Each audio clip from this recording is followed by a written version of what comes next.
when you operate from unity or wholeness,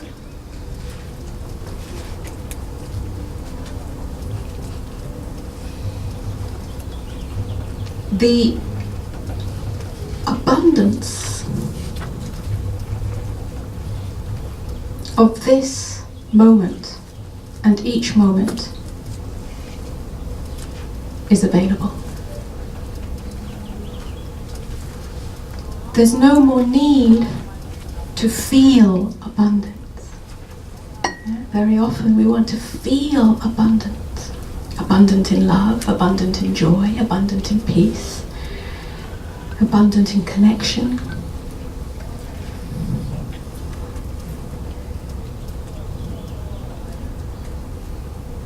And so on and so on. Somehow feeling abundant makes us feel worthy, whereas feeling lack makes us feel unworthy. But when that whole construct collapses, because self is not separate from the totality, there is no inside, no outside. There is only this, and everything appears in this as you. The world appears in you as you.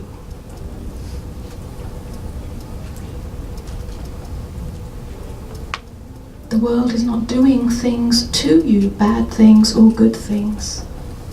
All of that is generated within you, within consciousness, within awareness, within the space that is the eye that sees. In that sense, the eye is absolutely alone, but the eye is totally one with everything. Even saying one with everything creates a separation. If I am one with everything, there must be an I and an everything. But that's not true. Yeah? So I don't know if there are any words that really describe this. The best way I can describe it is that everything, you, the world, the circumstances, the events, Donald Trump, and so on and so on and so on and so on and so on, is experienced in you as you. It's not that the self claims ownership of it. It's just that there can't possibly be any separation. The idea that you stand outside of existence, that there's a you, a me, and life, that there's a me and existence, that there's a me and creation, which gives rise to the idea, the concept of existential abandonment, that I and only I have been excluded from God's love, from God's creation, implies that there are two. Implies that there is a life, an existence, a creative power that created life, that created existence, that created the world and everything in it. And I, me, stand outside of it, excluded. And I, me, am trying to merge with it. Think about that for a moment. How arrogant, how narcissistic. Reverse narcissism. To believe that you are equal, the me, the small me, is equal in power to the power of creation. That mystery that gives birth to all forms and continues to do so for eternity. You, me, small me, stands equal in power to that there is something that created that, and something that created me separate from that.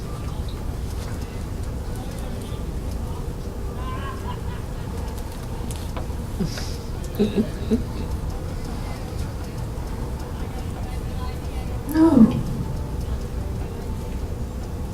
Let the intellectual realization of that drop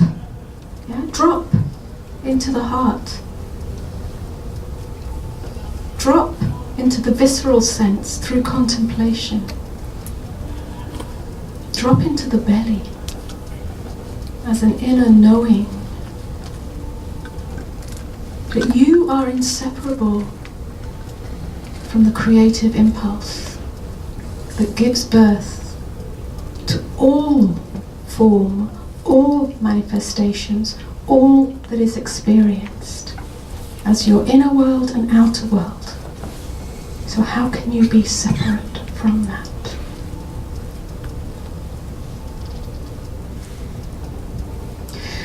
Now when you live from that inner knowing, from that beingness, from that unboundedness, it's like the self no longer is located in time and space, but becomes non-localized.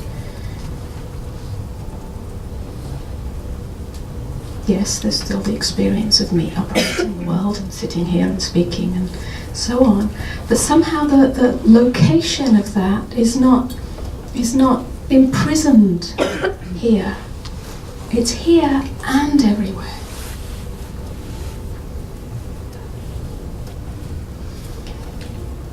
Then abundance becomes not something that you seek or need to feel, but it is your innate nature.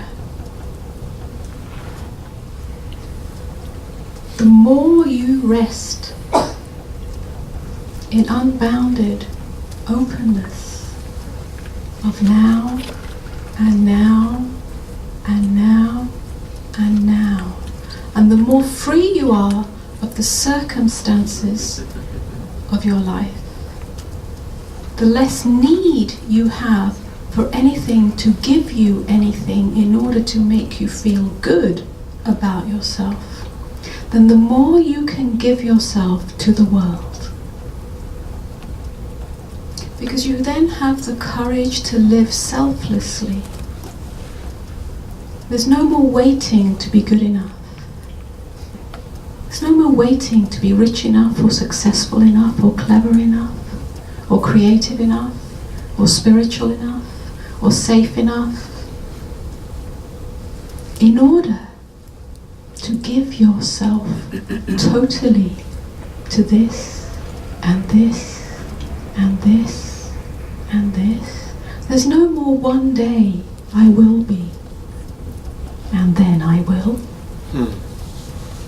It gets very subtle, especially in the spiritual world.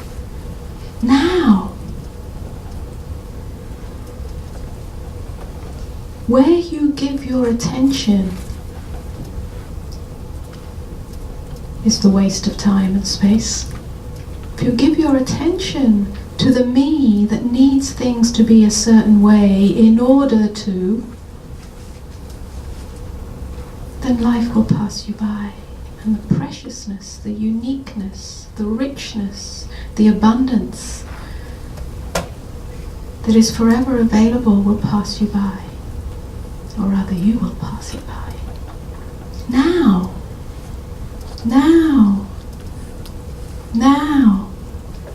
by being unwaveringly present and absolutely without condition, open to this. That means everything that arises in you, whether that's your wounding or your difficult feelings or your sense of meaninglessness or your sense of despair or your sense of striving or this, that, the other, whatever it is, the depth of your presence and the breadth of your openness is what frees you from the horizontal dimension of suffering and allows an inner and outer alignment to take place where you are moved not by your egoic wants based on fear, based on hope, based on expectation, based on the need to know that you are lovable or good or worthy, but moved by an infinite intelligence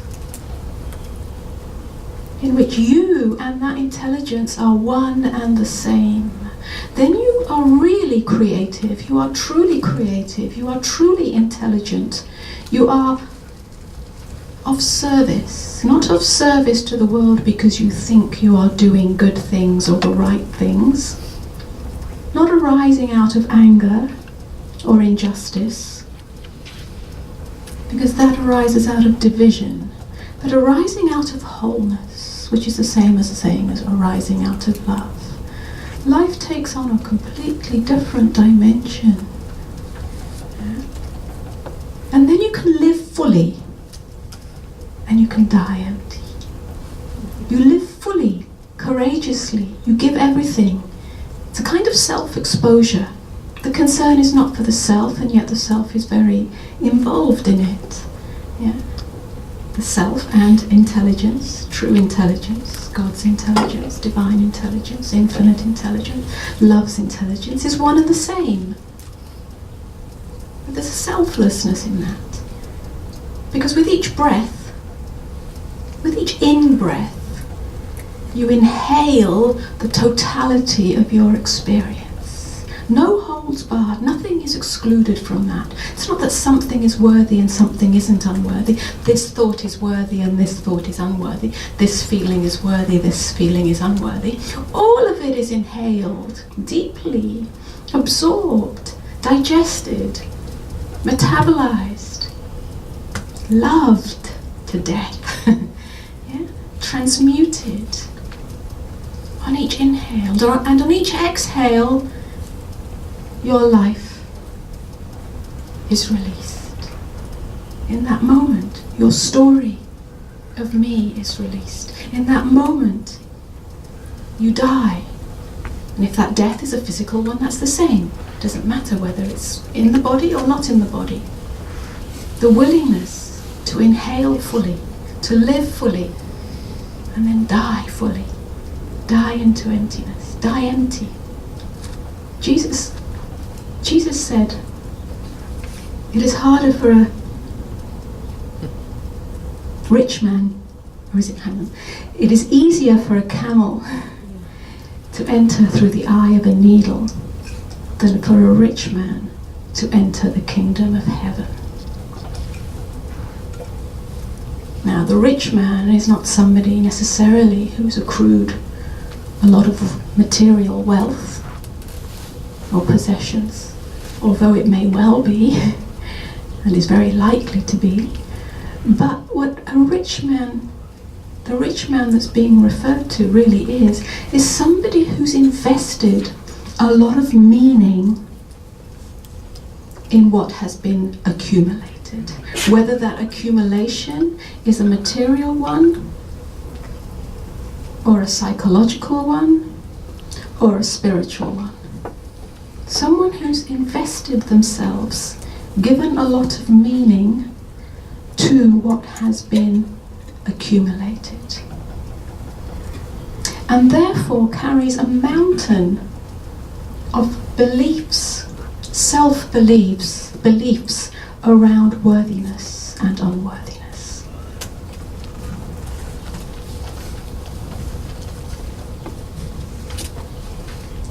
To put down the burden of those acquisitions means to enter this moment and this moment and this moment naked and unencumbered. Naked, without the beliefs. Living from the unknown. It's an openness, it's a curiosity. It doesn't mean you become stupid, means you become more intelligent. Yeah, I like to call it the shopping basket, the spiritual shopping basket. Yeah, it's like empty it out. Discover for yourself from your raw, direct experience. Don't carry beliefs with you. Examine them. Examine if you have invested your sense of worth in them. And then when you've emptied out the shopping basket, throw the shopping basket away as well. Live from nakedness, live from openness, live free and unencumbered by the burdens of your self-beliefs about whether you're good enough or not good enough, whether you're worthy or unworthy, whether you're loved or unloved. And then you enter the kingdom of heaven free. The kingdom of heaven is simply the unbounded space of awareness, of consciousness. You could call that love.